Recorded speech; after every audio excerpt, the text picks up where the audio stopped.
Estem a la DO Penedès, entremig de vinyes, al mes de setembre, en plena verema.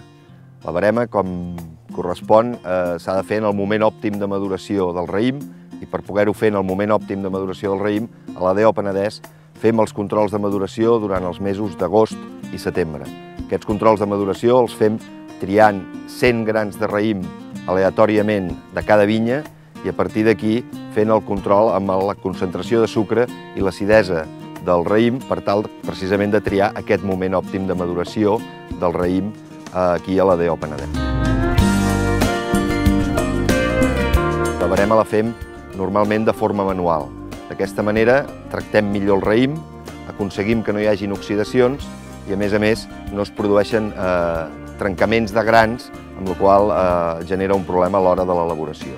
Un cop arribem al celler, es procedeix a l'elaboració del raïm per obtenir el most i després el vi, i així tenir els vins de gran qualitat i d'excel·lent prestigi que tenen els vins de la DO Penedès, en vins blancs, en vins rosats i en vins negres.